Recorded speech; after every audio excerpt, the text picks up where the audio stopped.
Hi, പുതിയൊരു വീഡിയോയിലേക്ക് സ്വാഗതം. അപ്പോൾ ഇന്ന് ഞാൻ ഒരു സൂപ്പർ ഇലയപ്പം വീഡിയോയുമായിട്ടാണ് കേട്ടോ വന്നിരിക്കുന്നത്. നന്നായിട്ട് പഴുത്തുപോയ നേന്ത്രപ്പഴം വീട്ടിലിരിപ്പുണ്ടെങ്കിലേ അതോടൊപ്പം തന്നെ കുറച്ച് അരിപ്പൊടിയും കൂടി ചേർത്തിട്ട് പെട്ടെന്ന് തന്നെ നമ്മൾക്ക് ഈ ഒരു ഇലയപ്പം ഉണ്ടാക്കിയെടുക്കാം. ബ്രേക്ക്ഫാസ്റ്റ് ആയിട്ടോ അല്ലെങ്കിൽ വൈകുന്നേരം 4 മണി ചായയുടെ കൂടെയൊക്കെ കഴിക്കാൻ പറ്റിയൊരു സൂപ്പർ ഇലയപ്പമാണ് കേട്ടോ ഇത്. അപ്പോൾ എല്ലാവരും വീഡിയോ സ്കിപ്പ് ചെയ്യാണ്ട് കാണണേ. ഈ ഒരു രീതിയിൽ ഉണ്ടാക്കിയെടുക്കുന്ന ഇലയപ്പേ 2 ദിവസം വരെ കേടുകൂടാണ്ടിരിക്കും കേട്ടോ. ഇതെങ്ങനെയാണ് ഉണ്ടാക്കുന്നതെന്ന് നോക്കാം. ഈ ഒരു ഇലയപ്പം ഉണ്ടാക്കാൻ വേണ്ടിയിട്ട് ഞാൻ 3 നേന്ത്രപ്പഴമാണ് കേട്ടോ എടുത്തിരിക്കുന്നത്. നന്നായിട്ട് പഴുത്ത് കറുത്ത നേന്ത്രപ്പഴമാണ് ഇതിന് വേണ്ടത്. അപ്പോൾ ആദ്യം തന്നെ 3 നേന്ത്രപ്പഴം തൊലി കളഞ്ഞിട്ട് ചെറിയ പീസായിട്ടൊന്ന് കട്ട് ചെയ്തെടുക്കാം. എളുപ്പത്തിൽ മിക്സിയിൽ അരച്ചെടുക്കാൻ വേണ്ടിയിട്ടാണ് കേട്ടോ ഇത് ഞാൻ കട്ട് ചെയ്തെടുക്കണേ. ഇതിനിപ്പോൾ നേന്ത്രപ്പഴം വേണമെന്ന് യാതൊരു നിർബന്ധവും ഇല്ല കേട്ടോ. മൈസൂർ പഴമോ അല്ലെങ്കിൽ റോബസ്റ്റ പഴമോ ഏത് പഴം വേണേലും എടുക്കാവുന്നതാണ്. നിങ്ങൾക്ക് വീഡിയോ ഇഷ്ടപ്പെട്ടാലേ ചാനൽ സബ്സ്ക്രൈബ് ചെയ്യാനും ഹൈപ്പ് ചെയ്യാനും ലൈക്ക് ചെയ്യാനും ഫോളോ ചെയ്യാനും ഒന്നും മറക്കല്ലേ. പഴക്കഥ ഞാനിവിടെ കട്ട് ചെയ്തെടുത്തിട്ടുണ്ട്. ഇനി ഇതൊരു മിക്സിയുടെ ജാറിലേക്ക് ഇട്ട് കൊടുക്കാം. ഇത് അരച്ചെടുക്കുന്ന സമയത്ത് ഞാനിതിലേക്ക് ഒട്ടും വെള്ളം ചേർത്ത് കൊടുക്കണില്ലേ. ഇനി ഈ ഒരു രീതിയിൽ ചെയ്യാൻ ഇഷ്ടമില്ലെങ്കിലേ പഴം നന്നായിട്ട് പുഴുങ്ങിയെടുത്തതിന് ശേഷം ഉടച്ചെടുത്താലും മതി. നേന്ത്രപ്പഴക്കഥ നന്നായിട്ട് അരച്ചെടുത്തിട്ടുണ്ട്. ഇനി ഇത് വേറൊരു പാത്രത്തിലേക്ക് ഒഴിച്ചു കൊടുക്കാം. ഈ ഒരു ഇലയപ്പം ഉണ്ടാക്കിയെടുക്കാൻ അരിപ്പൊടി തന്നെ വേണമെന്നില്ല കേട്ടോ. ഗോതമ്പ് പൊടിയോ റാഗിപ്പൊടിയോ ഏത് പൊടി വേണേലും എടുക്കാം. ഇനിയിപ്പം മിക്സിയിൽ അരച്ചെടുത്ത നേന്ത്രപ്പഴത്തിലേക്ക് കുറച്ച് ചേരുവകൾ കൂടി ചേർക്കാനുണ്ട്. ശേഷം ഞാൻ ഇതിലേക്ക് 1 മുറി തേങ്ങ ചിരകിയതും 2 ശർക്കര പൊടിച്ചതും പിന്നെ ഫ്ലേവറിന് ആവശ്യമായ നല്ല ജീരകവും ചേർത്ത് കൊടുക്കുകയാണ്. അപ്പം നല്ല ജീരകത്തിൻ്റെ ആ ഒരു സ്മെല്ല് ഇഷ്ടമില്ലാത്തവരുണ്ടെങ്കിൽ ഏലക്കാപ്പൊടി ചേർത്ത് കൊടുത്തോളൂ കേട്ടോ. ഇനി അതിലേക്ക് ആവശ്യത്തിന് അരിപ്പൊടിയും കൂടെ ചേർത്തിട്ട് ഇത് നന്നായിട്ടൊന്ന് മിക്സ് ചെയ്തെടുക്കാം. ആദ്യം സ്പൂൺ വെച്ചിട്ട് നന്നായിട്ടൊന്ന് ഇളക്കി യോജിപ്പിച്ചതിന് ശേഷം പിന്നെ കൈകൊണ്ട് തന്നെ മിക്സ് ചെയ്തെടുക്കാം. പിന്നെ ഞാനിതിലേക്ക് കുറച്ച് റവ കൂടി ചേർത്ത് കൊടുക്കുന്നുണ്ട്. റവ നിങ്ങൾക്ക് ഇഷ്ടമുണ്ടെങ്കിൽ മാത്രം ചേർത്ത് കൊടുത്താൽ മതി കേട്ടോ. പിന്നെ ഈ ഒരു ഇലയപ്പത്തിലേക്ക് വേറെ ഫില്ലിംഗ് ഒന്നും ഉണ്ടാക്കി എടുക്കണില്ല കേട്ടോ. ഫില്ലിങ്ങിന് ആവശ്യമായ എല്ലാ ചേരുവകളും നമ്മൾ ഡയറക്റ്റ് ആയിട്ട് തന്നെ ഈ ഒരു കൂട്ടിലേക്ക് ഇട്ട് കൊടുക്കുന്നുണ്ട്. ഇനി ഫില്ലിംഗ് നിർബന്ധമാണെങ്കിലേ ഫില്ലിംഗ് ഉണ്ടാക്കിയതിന് ശേഷം ഇതിന്റെ നടുവിൽ വെച്ചിട്ട് മടക്കി കൊടുത്താലും മതി. സ്പൂൺ കൊണ്ട് ഇളക്കി കൊടുത്തതിന് ശേഷം കൈ വെച്ച് തന്നെ നന്നായിട്ടൊന്ന് കുഴച്ചെടുക്കാം.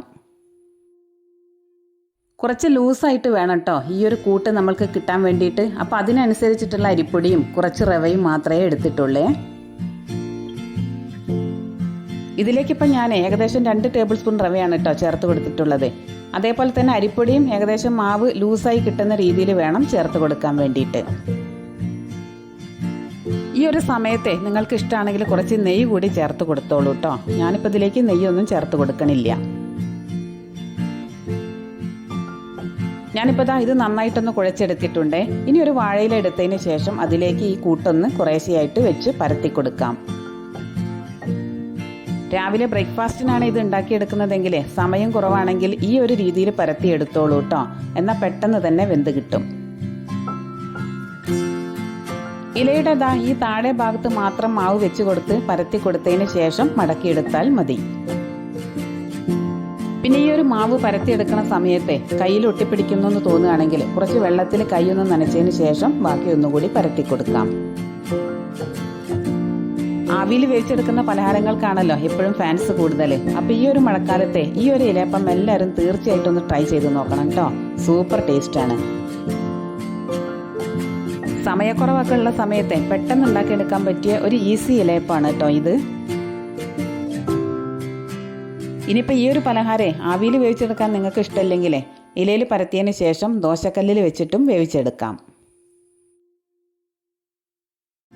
2-3 ഇലയപ്പേ ഞാൻ ഈ ഒരു രീതിയിൽ പരത്തിയെടുത്തതിന് ശേഷം ബാക്കിയുള്ളത് സാധാരണ നമ്മൾ ഇലയുടെയൊക്കെ പരത്തുമല്ലോ ആ ഒരു രീതിയിലാണ് കേട്ടോ പരത്തിയെടുക്കണത്. ഈ ഒരു രീതിയിൽ പരത്തിയെടുക്കുമ്പോഴേ വേവിച്ചെടുക്കാൻ ഒരുപാട് സമയം വേണ്ടി വരുമേ. ഇപ്പം കുറച്ച് ദിവസമായിട്ടേ നല്ല മഴയാണല്ലോ അല്ലേ. അപ്പം പുറത്തു പോകുന്ന സമയത്തൊക്കെ എല്ലാവരും നന്നായിട്ട് ശ്രദ്ധിക്കൂ കേട്ടോ. ഒരുപാട് വീടുകളിലൊക്കെ വെള്ളം കയറിയതുകൊണ്ട് തന്നെ ആൾക്കാരൊക്കെ നല്ല ബുദ്ധിമുട്ടിലാണിപ്പം. വാഹനങ്ങളൊക്കെ ആയിട്ട് പുറത്തു പോകുന്ന ആൾക്കാരും പിന്നെ ചെറിയ കുട്ടികളും ഒക്കെ വെള്ളക്കെട്ടിലൊക്കെ വീണിട്ട് അപകടങ്ങൾ ഉണ്ടാകാണ്ട് ശ്രദ്ധിക്കണേ. അതുകൊണ്ട് തന്നെ കോഴിക്കോട് ജില്ലയിലെ സ്കൂളുകളെ 3 ദിവസമായിട്ട് ഇപ്പം അവധിയിലാണ് കേട്ടോ. എല്ലാ ഇലയപ്പവും ദാ ഇവിടെ പരത്തി കഴിഞ്ഞിട്ടുണ്ട്. ഇനി നമ്മൾക്ക് ഇതൊന്ന് ആവിയിൽ വേവിച്ചെടുക്കാം. അതിന് വേണ്ടിയിട്ട് ഒരു ഇഡ്ഡലി ചെമ്പിൽ ഞാനിതാ ഇവിടെ വെള്ളം തിളപ്പിക്കാൻ വെച്ചിട്ടുണ്ട്. വെള്ളം നന്നായിട്ട് തിളച്ചു വരുന്ന സമയത്ത് ഒരു തട്ട് അതിലേക്ക് വെച്ച് കൊടുക്കാം. പരത്തി റെഡിയാക്കി വെച്ച ഇലയപ്പം ഓരോന്നായിട്ട് ഇഡ്ഡലി ചെമ്പിന്റെ തട്ടിലേക്ക് വെച്ച് കൊടുക്കാം. എന്നിട്ട് അതൊന്ന് മൂടി വെക്കാം. ശേഷം 15 മിനിറ്റ് മുതൽ 20 മിനിറ്റ് വരെ ഇത് നന്നായിട്ടൊന്ന് ആവി കയറ്റിയെടുക്കാം. അപ്പം നിങ്ങൾക്ക് വീഡിയോ ഇഷ്ടപ്പെട്ടാൽ നിങ്ങളുടെ ഫ്രണ്ട്സിനും റിലേറ്റീവ്സിനും ഒക്കെ ഇതൊന്ന് ഷെയർ ചെയ്ത് കൊടുക്കാൻ മറക്കണ്ട കേട്ടോ. അതോടൊപ്പം തന്നെ നിങ്ങളുടെ അഭിപ്രായങ്ങളൊക്കെ കമൻറ്റ് ബോക്സ് വഴി അറിയിക്കുകയും വേണേ. 20 മിനിറ്റ് കഴിഞ്ഞപ്പോഴേക്ക് തന്നെ ഇത് നന്നായിട്ട് വെന്ത് കിട്ടിയിട്ടുണ്ട്. ഇനി ഇതെല്ലാം കൂടി ഒരു പ്ലേറ്റിലേക്ക് മാറ്റാം. അപ്പോൾ ആവിയിൽ വേവിച്ചെടുക്കുന്ന ഈ ഒരു ഇലയപ്പേ നിങ്ങളെല്ലാവരും തീർച്ചയായിട്ടും ട്രൈ ചെയ്ത് നോക്കണം കേട്ടോ. കുട്ടികൾക്കും വലിയവർക്കും ഒക്കെ ഒരുപോലെ ഇഷ്ടപ്പെടുന്ന ഒരു ഇലയപ്പാണ് കേട്ടോ ഇത്. ഞാനിപ്പം ബ്രേക്ക്ഫാസ്റ്റിനായിട്ടാണ് കേട്ടോ ഈ ഒരു ഇലയപ്പം തയ്യാറാക്കി എടുത്തിരിക്കുന്നത്. ഇലയപ്പത്തിനോടൊപ്പം കട്ടൻ ചായയാണ് ഞങ്ങളെല്ലാവരും കുടിക്കുക കേട്ടോ. അതാണ് ഇവിടെ വീട്ടിലെല്ലാവർക്കും ഇഷ്ടവും. അപ്പം ഞങ്ങൾ ചായ കുടിക്കട്ടെ. നിങ്ങളെല്ലാവരും ചായ കുടിച്ചോ? വീഡിയോ ഇഷ്ടപ്പെട്ടാൽ സപ്പോർട്ട് ചെയ്യാൻ മറക്കരുതേ. പുതിയൊരു റെസിപ്പിയുമായി ഇനി നമുക്ക് അടുത്ത വീഡിയോയിൽ കാണാം.